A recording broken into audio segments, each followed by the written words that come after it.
시간을 시작하도록 하겠습니다. 참석해주신 분들 충분한 내용 다 숙지하시고 나중에 궁금한 사항들 되게 질의응답 되게 열심히 좀 해주시길 부탁드리고요. 네, 시작하도록 하겠습니다.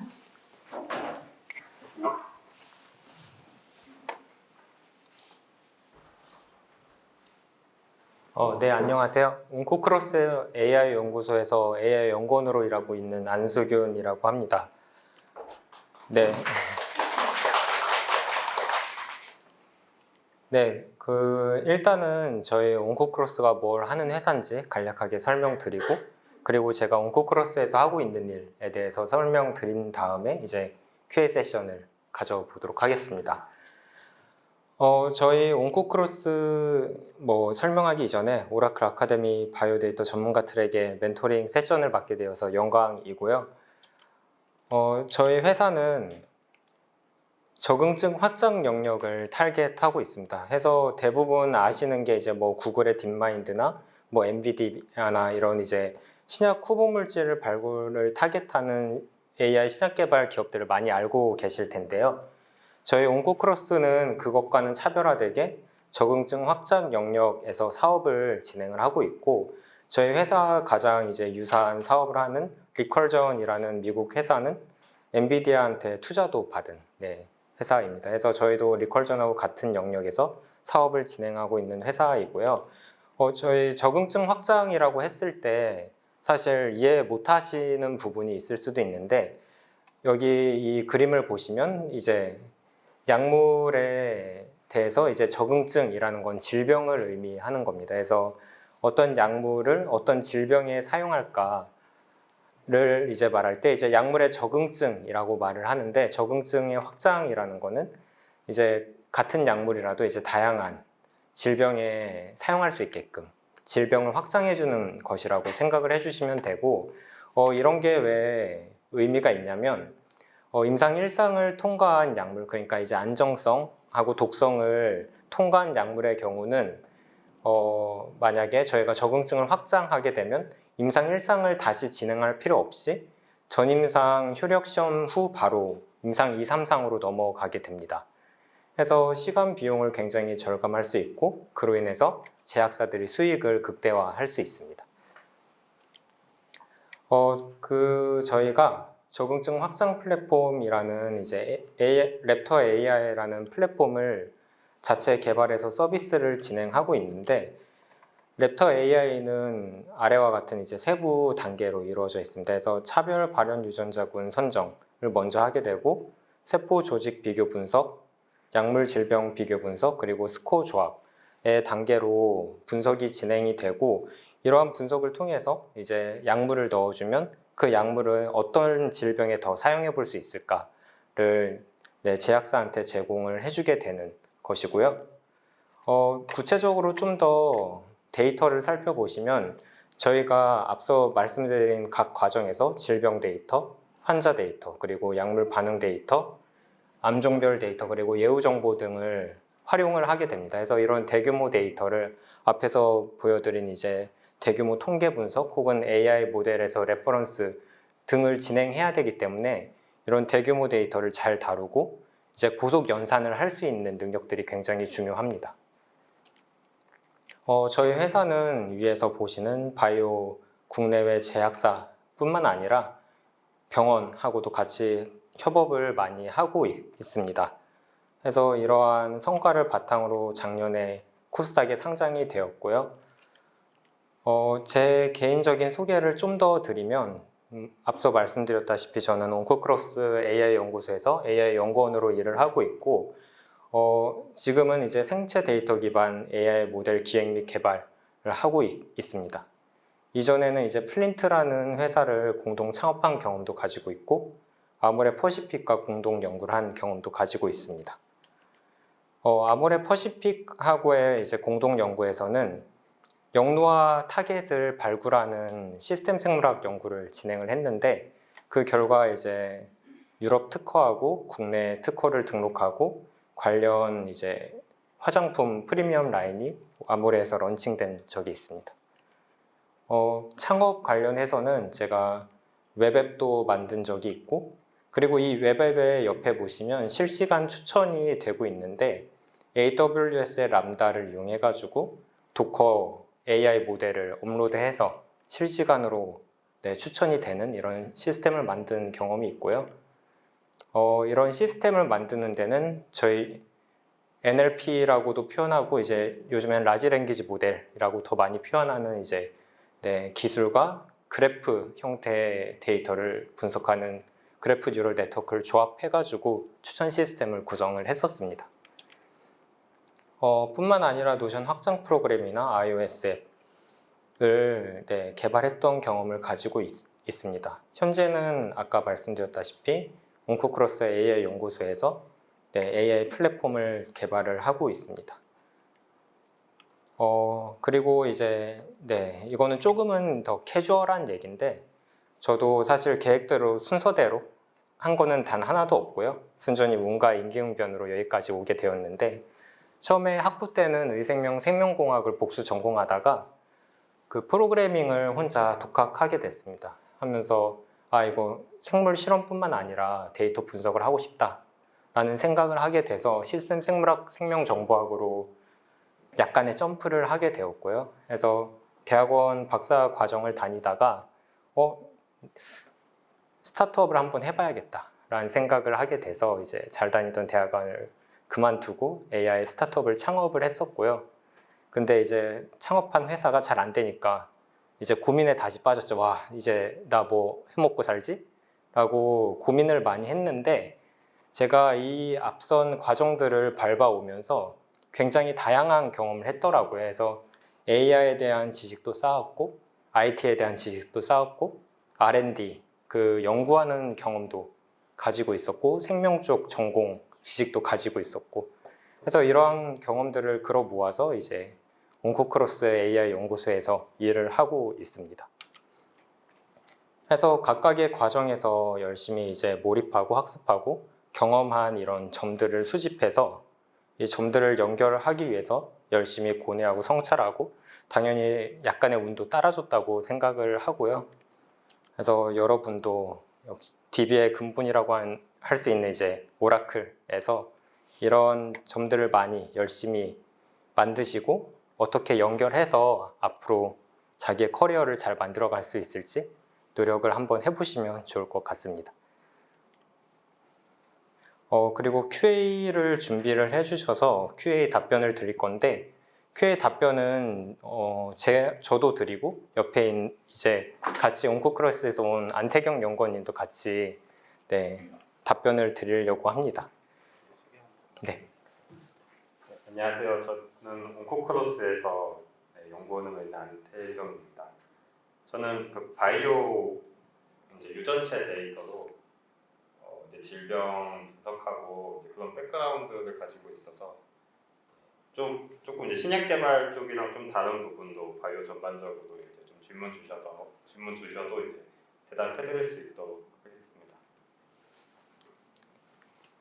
네, 일단 그 준비해 주신 질문에 답변 드리면 데이터 사이언티스트 신입 직무 역량과 최소한의 자격 요건에는 어떤 것이 있나요?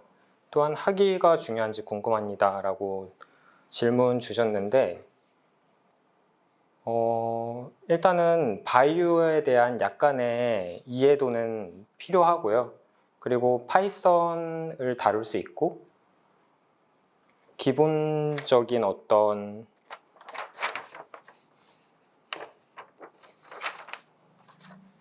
데이터를 다루는 능력도 당연히 필요하고 최소한의 자격 요건이라는 게 근데 이게 안태경 연구원님도 말씀하셨지만 각각의 사람 직무마다 사실은 조금씩 다릅니다. 저는 이제 AI 모델링을 하다 보니까 당연히 AI 모델링에 대한 기본적인 이제 파이썬의 파이토치 라이브러리를 다룰 수 있다던가 하는 것들이 제가 생각하는 기본 요건이고 혹시 더 근데 일반적인 그냥 바이오 데이터 분석 기업에서는 사실 뭐 AI 기술이라던가 이런 게 있으면 좋지만 신입의 직무 역량에는 이제 크게 영향을 안 미치는 경우도 많이 있어서 사실 리눅스 많이 다뤘어요. 리눅스를 아시고 그다음에 파이썬이나 R 같은 이제 프로그래밍 언어 다루실 줄 알고 그다음에 뭐 바이오 기업이니까 이제 바이올로지에 대한 이제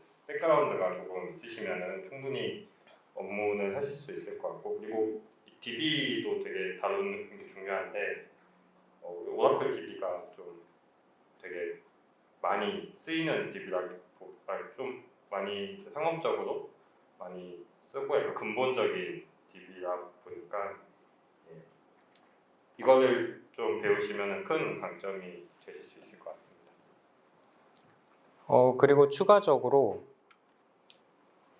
사실은 말씀드린 뭐 프로그래밍 능력, AI에 대한 기초지식, 바이오에 대한 기초지식, 데이터를 다뤄본 능력 같은 거 다 중요한데 한쪽만 뛰어나도 충분히 회사에서는 직책을 또 맡을 수도 있습니다.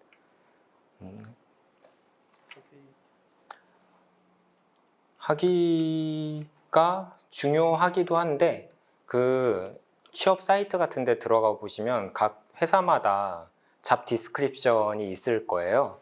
그래서 그 잡 디스크립션을 보면 회사가 뭘 하고 있는지 그리고 뭘 원하는지에 대해서 좀 더 자세히 아실 수 있고 저희 회사 같은 경우는 트랜스크립트 데이터, 그러니까 전사체 데이터를 주로 분석을 하기 때문에 그 데이터를 분석했던 어떤 경험이 있는 것이 훨씬 더 중요한 것 같습니다. 네. 그리고 다음 질문은 현직자가 데이터 사이언티스트 취준생에게 꼭 해주고 싶은 조언이 있나요? 있으실까요? 네. 그러니까 아까 전에 설명드린 거랑 사실 같은데 사실 리눅스를 잘 이용하고 그다음에 프로그래밍 언어나 그다음에 DB 이용해 보신 경험이나 뭐 바이오로지 이제 백그라운드가 어느 정도 있으면서 이제 회사에서 같이 배워가면 되니까 충분히 교육을 들으시고도 취업할 수 있는 기회는 많을 것 같습니다. 저도 사실 아까 말씀드린 것과 비슷한데 그 취업을 목표로 하는 회사가 있으면 잡 디스크립션을 자세히 보시고 그 회사에서 주로 다루는 데이터, 생체 데이터가 있을 거예요. 그래서 그게 뭐 지노믹스일 수도 있고 아니면 케미컬, 드러그 데이터일 수도 있고 그래서 그 데이터에 대한 경험을 쌓는 게 중요하다고 말씀드리고 싶습니다. 그리고 세 번째로 신입으로 입사한다면 어떤 업무부터 하게 되나요? 데이터 사이언티스트의 초봉 범위도 궁금합니다. 네.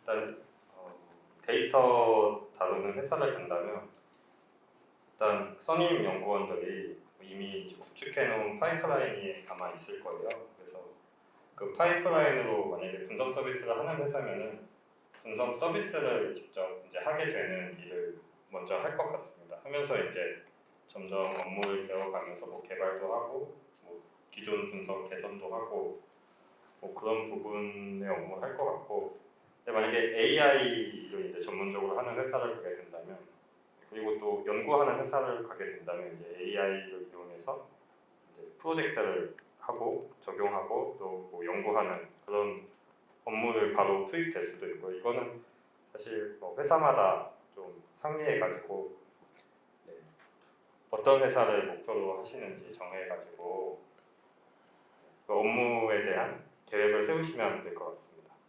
뭐 초봉 범위는 제가 알기로는 그냥 일반 바이올로지 데이터 분석하는 회사는 적게 주는 데는 한 3천만 원 정도 되는 것 같고요. 좀 높게 주는 데는 초봉이 한 4, 5천 정도 되는 걸로 알고 있습니다.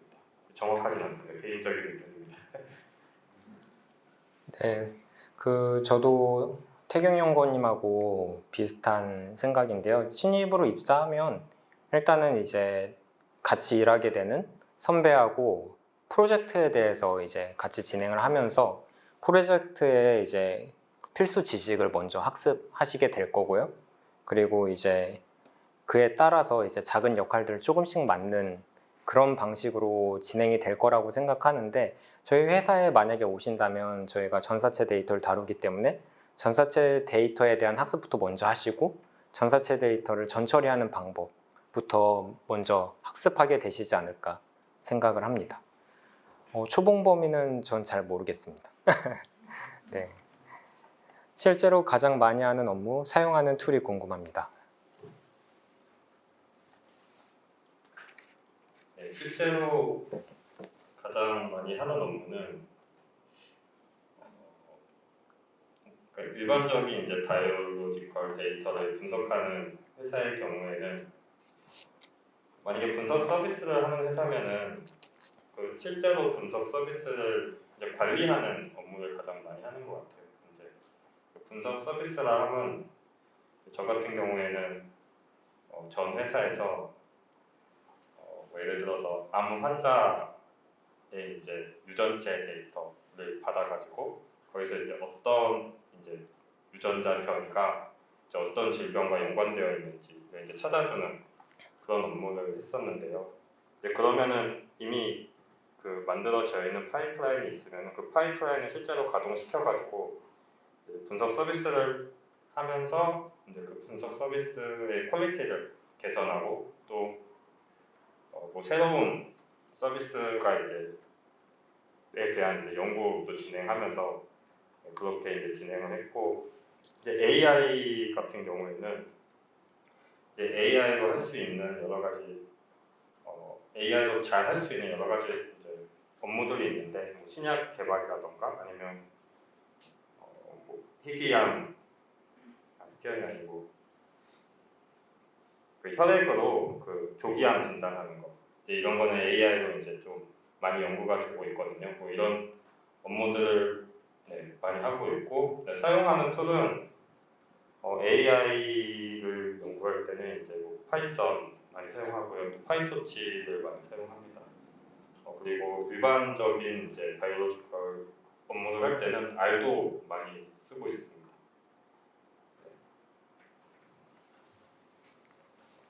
제가 실제로 가장 많이 하는 업무는 AI 모델을 만드는 일인데 데이터를 처음 받으면 이제 데이터에 대한 분석부터 먼저 이 데이터가 어떤 특징을 가지고 있나 분석을 하게 되고 그 다음에 이제 제가 원하는 형태로 데이터를 전처리한 다음에 이제 그 데이터를 잘 처리할 수 있는 AI 모델 아키텍처를 구조를 설계를 합니다. 그래서 구조를 설계한 다음에 이제 성능을 보고 성능이 원하는 만큼 그러니까 기존에 이제 보고된 논문보다 좀 어느 정도 비등하게 나오는지 좋게 나오는지를 테스트하게 되고 그 다음에 다시 데이터를 다시 분석하는 단계로 돌아가는 그런 루프를 많이 가지고 있습니다. 그래서 만약에 성능이 많이 안 좋다면 이거 데이터를 좀 더 어떻게 잘 처리해야 될까 어떤 부분을 강조해야 될까로 다시 처음으로 돌아가게 되는 이런 루틴이고요. 사용하는 툴은 저도 파이썬, 파이토치 이용하고 있고 VS 코드, 뭐 주피터 다 코딩할 때 많이 이용하고 있습니다. 그리고 추가적으로 AI 모델을 만들고 나서 이거를 이제 좀 더 다양한 사람이 사용할 수 있게끔 혹은 뭐 서비스할 수 있게끔 만들 때는 도커를 많이 사용을 합니다. 네, 5번째 질문입니다. 단백질의 구조를 예측하여 노벨상을 수상한 구글의 알파폴드를 온코크로스에서 사용하나요? 덧붙여 알파폴드가 현재 제약 시장에 미치는 영향, 앞으로의 가능성이 궁금합니다. 저희는 알파폴드 사용하지 않습니다. 네, 아까 말씀드렸다시피 저희 사업 영역이 적응증 확장이라는 좀 독특한 사업 영역을 가지고 있기 때문에 알파폴드는 그것보다 훨씬 앞단에 있는 이제 신약 개발해서 신약 구조 생성에 많이 사용이 되고 있습니다. 그래도 드릴 수 있는 말씀은 알파폴드에도 기본적인 그 모델의 아키텍처는 그 라지 랭귀지 모델 챗GPT 같은 데서 많이 쓰는 트랜스포머 아키텍처를 쓰는데 저희 회사에서 만드는 모델도 그 트랜스포머 아키텍처를 사용하긴 합니다. 그래서 기술적으로는 최신 기술을 사용하고 있는데 알파폴드처럼 이제 단백질의 구조를 예측할 필요는 저희는 아직까지는 없기 때문에 알파폴드 자체를 사용하고 있지는 않지만 트랜스포머라는 모델 아키텍처를 사용하고 있다라고 이해를 해주시면 될 것 같고, 현재 제약 시장에 미치는 영향, 앞으로의 가능성이 궁금합니다라고 질문해 주셨는데, 이건 개인적인 견해인데 아마 그 앞쪽에 그 신약 후보 물질을 생성하는 분야는 굉장히 큰 하나의 회사가 독점하게 되지 않을까 생각을 합니다. 지금 구글도 그렇고 엔비디아도 그렇고 이쪽 분야를 굉장히 잘하고 싶어하는 돈이 많고 큰 회사, 그리고 기술이 굉장히 많이 앞서 나가 있는 회사들이 많기 때문에 오히려 만약에 이제 한국에서 혹은 개인이 어떤 이제 바이오 관련된 사업을 하게 된다면 저라면 이쪽 분야로 뛰어들진 않을 것 같습니다. 네, 6번째 질문입니다. 연구 개발 분야 직무가 어떻게 나뉘어져 있는지 궁금합니다. 제가 대답. 저희 회사를 말씀드릴게요. 저희 회사는 AI 연구소가 있고 바이오 연구소가 있고 임상팀이 또 따로 있습니다. 그래서 임상팀에서는 임상 관련 업무를 진행을 해주시고 바이오 팀에서는 직접 실험을 통해서 검증이나 이제 아니면 초기 데이터 생성을 해주시고, 그렇게 생성된 데이터를 이제 저희 AI 연구소에서 분석하거나 그걸 통해서 이제 무언가를 예측할 수 있는 AI 모델을 만드는, 네, 이런 식으로 직무와 네, 부서들이 나뉘어져 있습니다. 7번째로 인공지능 기반으로 신약을 개발한다는 게 정확히 어떤 건지 궁금합니다 라고 해주셨는데, 앞에서 약간의 설명이 된 것 같습니다.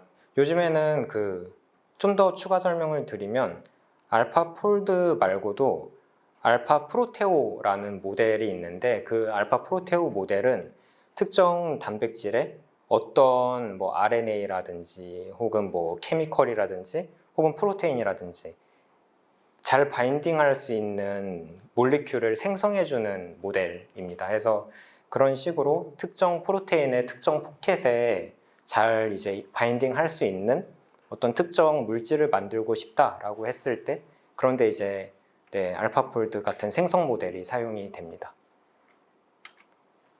8번째로 현직자의 시각에서 데이터 분석가와 데이터 사이언티스트의 차이, 의료 데이터 분석가와 다른 IT 분야의 데이터 분석가의 차이, 의료 데이터 분석가 채용 시장에 대한 의견이 궁금합니다.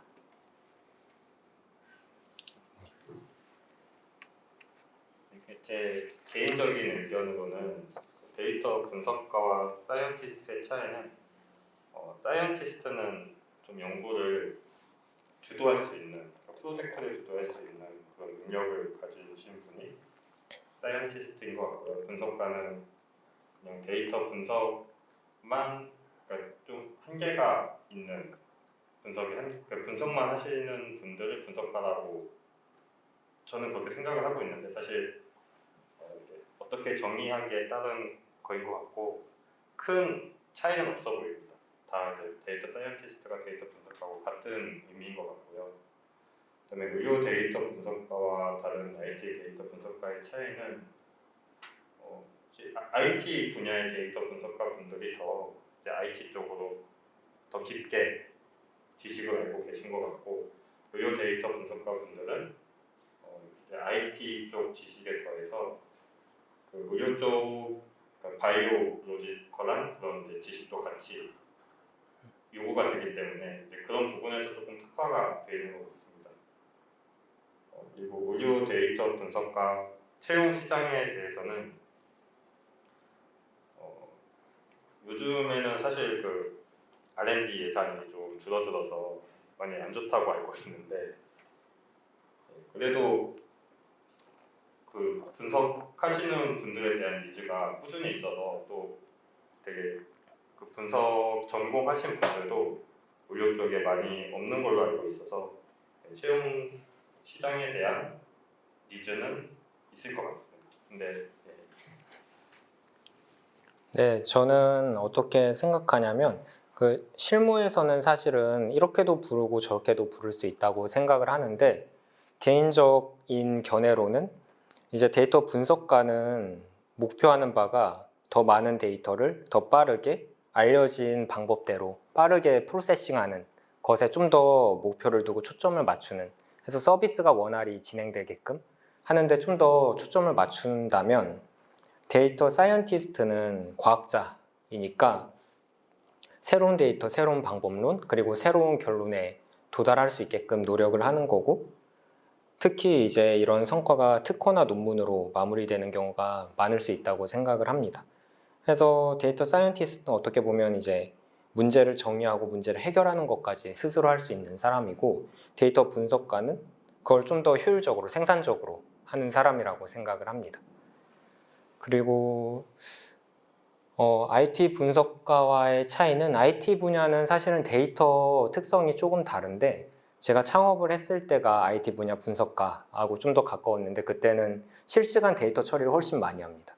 그래서 바이오 데이터는 실시간 데이터를 처리할 일은 그렇게는 많지 않기 때문에 그 점이 좀 차이가 있는 것 같고, 그리고 의료 데이터가 사실은 단위로는, 샘플로는 훨씬 더 용량이 의료 데이터가 큽니다.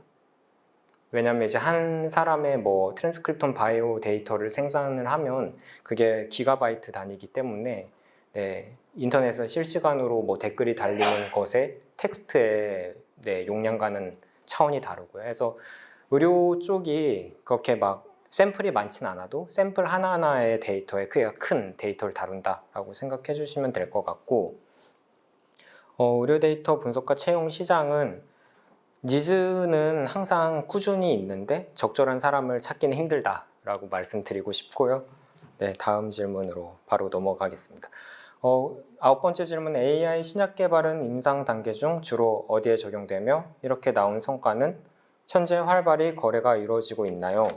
라고 하는 질문에 제가 먼저 답변을 드리면, 저희 회사 이야기를 하면 저희는 임상 단계 중 아까 말씀드렸다시피 임상 1단계를 건너뛸 수 있게끔 해주는 게 저희 회사의 장점이기 때문에 임상 2, 3상에 적응증을 확장하여서 적용이 되고 있고, 이렇게 나온 성과가 저희가 아까 보여드렸다시피 국내외 제약사뿐만 아니라 병원하고도 열심히 활발히 거래하면서 콜라보하고 있습니다. 근데 일반적으로는 이제 그 전 임상 단계 많이 AI 신약 개발이 이제 이용되고 있는데요. 그 이유는 이제 AI 신약 개발하기 전에, 그러니까 임상 들어가기 전에 이제 동물로 실험을 한다거나, 아니면 그냥 세포만 떼어내서 세포에다가 약을 직접 쳐가지고 실험을 한다거나, 아니면 뭐 이제 약물이 이제 타겟이랑 붙는 그런 바인딩 인터랙션을 본다거나, 이제 그런 것들을 먼저 확인을 하고 이제 임상으로 들어가게 되는데, 이제 그 단계에서 AI 신약 개발이 많이 이제 이용이 되고요. 근데 저희 회사 같은 경우에는 이제 임상에서 통과된 안전한 약물들을 이제 이상에서 다른 이제 질병에 적용할 수 있는 적응증을 보는 거기 때문에 이상에서 많이 사용되고 있는 좀 특수성이 있습니다. 네, 오늘 준비해 주신 질문은 이게 끝인데, 혹시 추가적인 질문 있으시면 자유롭게 질문해 주시면 답변해 드리도록 하겠습니다.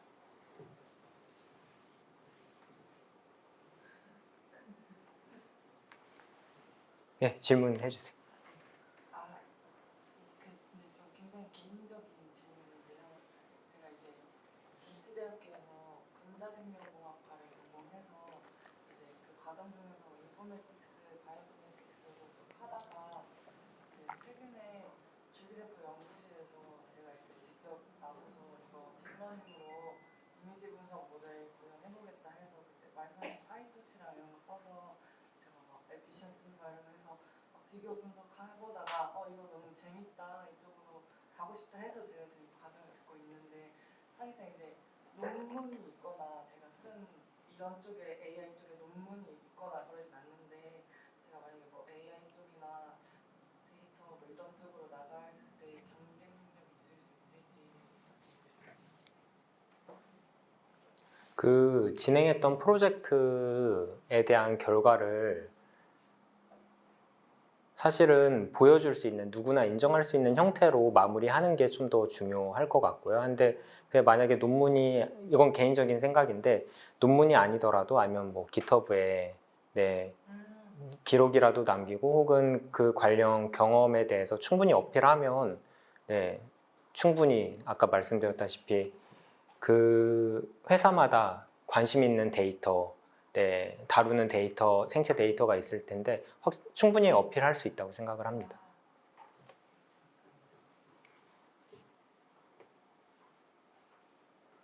네, 다른 질문 혹시 있으실까요?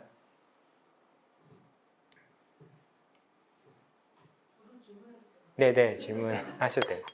혹시 연구원분들 아래로 신입들이 들어온다고 하면 어떤 신입들이 들어오면 일단 하시는 뭔가 선호도나 뭐 그런 부분이 있을까요? 뭐 스킬뿐만 아니라 정성적인 부분도 좋을 것 같습니다. 정성적인 부분. 정성적. 그러니까 뭐 예를 들어 뭐 그런 성향이라든지 아. 성격이라든지 뭐 이런 적성에 좀 맞는 어떤 그런 부분들을 보시는지 실무를 하실 때. 개인적으로는 약간 모델링, 그러니까 AI 모델링 하는 부분에 좀 많은 경험이 있으신 분들이 들어왔으면 좋겠고요. 그 경험이 뭐 경력이 많다는 게 아니고 많은 모델링을 해보시고 이제 적용해보시고 그러면서 이제 바이올로지컬한 백그라운드도 같이 있으신 분이 들어오면은 같이 재밌게 잘 일할 수 있을 것 같습니다. 그 직무마다 다르다고 생각을 하는데 원하는 어떤 경험이라든지 이런 게 직무마다 다른데 좀 더 지금 이제 계신 분들하고 관련돼서 말씀드리면 저희가 대규모 데이터에 대한 연산을 하다 보니까 스파크 같은 네, 라이브러리를 통한 고속 연산 같은 경험이 있으면 좀 더 회사에 어필이 되지 않을까 생각이 듭니다. 그리고 개인적으로는 같은 AI 모델링을 하는 사람으로서는 이건 사실은 그 막 스킬에 대한 이야기는 아니고 태도와 어떻게 보면 성격에 대한 이야기인데 좀 집요함이 있어야 데이터를 계속 끈기 있게 들여다볼 수 있고 거기서 조금의 차이를 만들어낼 수 있다고 생각을 합니다.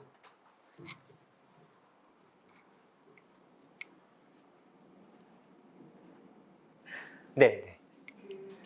그 적응증을 확장할 때 예를 들어서 간에 쓰이는 약인데 뭐 뇌나 이런 데에도 사용이 될까 이런 식으로 적응증을 확장할 때 예를 들어서 이미지 분석을 뭐 주로 하는 건지 아니면 특정 어떤 뭐 인상 전체 뭐 그런 데이터를 분석해서 찾는 건지 그런 파이프라인 같은 게 좀 궁금해서. 네, 그 간략하게 설명드리고 넘어가서 아마 네, 저희는 일단은 전사체 데이터를 이용하기 때문에 전사체 데이터에서 차별 발현 유전자군이라고 불린 DEG를 선별을 해서 이 DEG와 그러니까 약물을 줬을 때의 이제 변한 유전자와 질병에서 변화돼야 되는 치료되기 위해서는 변화돼야 되는 유전자를 매칭하는 네, 알고리즘을 가지고 있습니다. 그래서 이미지 데이터보다는 네, 유전자 발현 데이터를 네, 사용한다고 이해해 주시면 될 것 같습니다.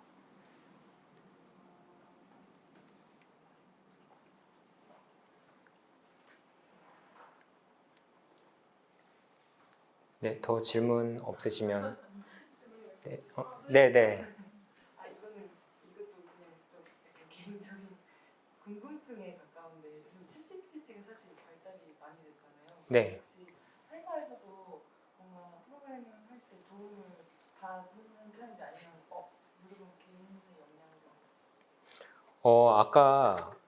아까 빼먹고 말씀 못 드렸는데 많이 사용하는 툴에 챗GPT가 포함됩니다. 네, 챗GPT 많이 사용하고 있고 활용 안 할 이유는 전혀 없고, 네. 근데 이제 개인적인 생각에서는 챗GPT가 이제 리턴해주는 그 코드를 그대로 사용하는 게 아니라 그 코드를 읽고 이해할 수 있고 원하는 방식대로 수정할 수 있는 능력이 우선 돼야 된다고 생각을 합니다.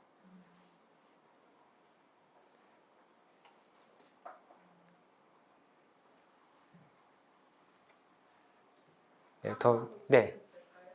그 혹시 연구소에 그 생명이나 이쪽 바이오나 의료 전공하시지 않으신 그 연구원분들 계신가요? 물리화학 전공한 네, 해서 케미컬 쪽으로 좀 더 특화된 연구원분도 계시고 네, 이전에는 바이오 쪽 지식이 전혀 없는 개발자분도 계셨습니다. 네.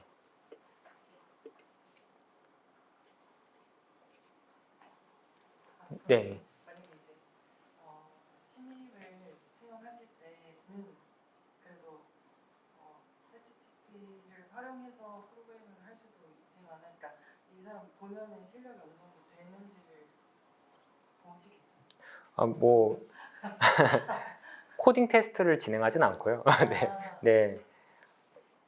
프로젝트 경험으로 충분하지 않을까. 그리고 개인이 이제 작성한 그 코드가 GitHub에 있고 그 정도면 네. 그래서 그 바이오 분야 특성일 수 있는데 저희는 뭐랄까요? 그 AI 모델링을 할 때 저희가 트랜스포머를 새롭게 만들진 않습니다. 그러니까 저희가 트랜스포머를 세상에 처음으로 보여주는 역할을 하는 게 아니라 이제 뭐 네, 컴퓨터 사이언스 쪽에서 이제 트랜스포머를 이런 게 잘 워킹해, 어텐션 메커니즘 잘 워킹해 라고 저희한테 힌트를 주면 그 힌트를 통해서 저희는 저희가 원하는 데이터를 잘 분석할 수 있게끔 어텐션 메커니즘을 이용한 모델 아키텍처를 제작할 수 있는 능력 정도면 네, 충분하다고 생각을 하고 그 과정 중에서는 뭐 챗GPT를 사용하든 뭘 사용하든 전혀 상관없는 것 같습니다. 네. DET 성분이랑 캐토드 비교 분석하신다고 하셨는데 혹시 싱글셀 분석이나 아니면 벌크식도 하시는지? 둘 다 합니다. 네, 해서 지금 저희 연구소에 있으신 분 중에 싱글셀을 주로 네, 해오신 분이 네, 계시고 주로 분석은 벌크식에서 지금 네, 진행되고 있습니다. 그럼 로그 데이터는 외부에서 받아서 하는 건가요? 공개된 퍼블릭 데이터도 사용을 하고 저희 아까 바이오 연구소 있다고 말씀드렸는데 바이오 연구소에서 자체 생산하기도 하고 그 저희가 제약사나 아니면 병원하고 콜라보하는데 그 병원하고 콜라보하면 클리니컬 데이터도 네, 저희가 네, 환자 샘플을 받아올 수 있습니다.